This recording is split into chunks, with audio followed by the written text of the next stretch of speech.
Do you want to add rocket boots into your Minecraft worlds? Well, my name's testfor, and in today's video I'll be showing you how to do just that.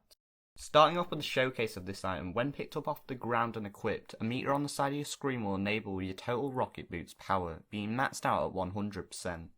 To activate the rocket boots, you'll need to have 100% power and also be looking down, which will trigger them to start levitating you, with the power consequentially going down the longer you use it for. Once reaching 0%, the rocket boots will no longer give you levitation, however any percentage when looking down will give you slow falling, yet abusing this can result to lowering your power to -50%, leading to the recharge time for the main power to take longer. The rocket boots can also be used by multiple players and will display everyone's power meters on the side of the screen as long as they also have picked up the rocket boots off the ground and put them on. In this design I've made it so the rocket boots are essentially different to the normal diamond boots, meaning that you can also use normal diamond boots for other uses and not be affected by the levitation or slow falling. Now on to how to make this item. I'll first head over to my command room where we'll be starting off by how to identify which player has the rocket boots. Starting off, we place a repeat always active command block with its functionality to identify which player comes into contact with the item on the ground, which will give them the rocket boots tag. Next up, we place another repeat always active command block to constantly test for when the player is within an 8 block radius of the rocket boots on the ground, which will essentially detect when they have thrown it on the ground after use.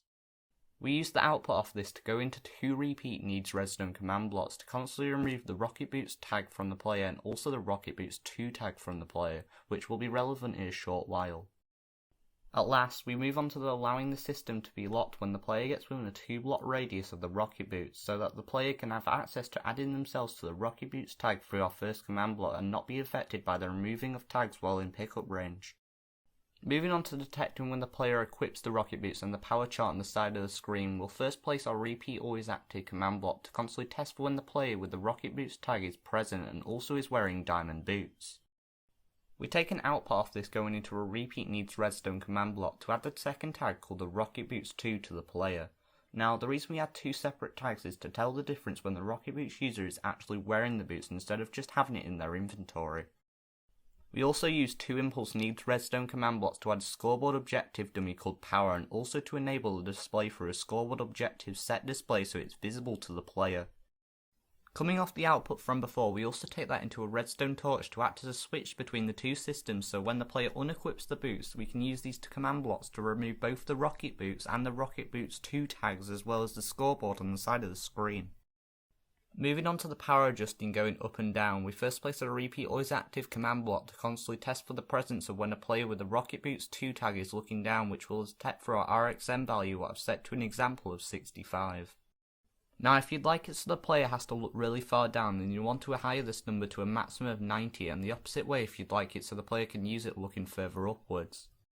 Through this output we take this into a repeat needs redstone command block with a 10 tick delay to -10% off the player's power when looking down, and likewise through this redstone torch lever system to add 10% every 10 ticks when they are not looking down.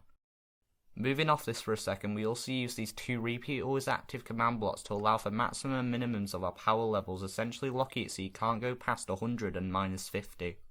Finally, we head on to our final section of this build to allow for the rocket boots to actually activate and do something, with our first command block testing for when the player with the rocket boots 2 tag is looking down at 100% power, which will allow for our output to push a redstone block.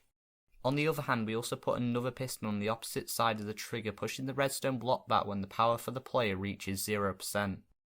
Through the output of the redstone block when powered, we take this into 3 repeat needs redstone command blocks for their functionalities to play the fireball sound effect at the player's location, as well as giving them levitation and putting particle flecks at the player's feet.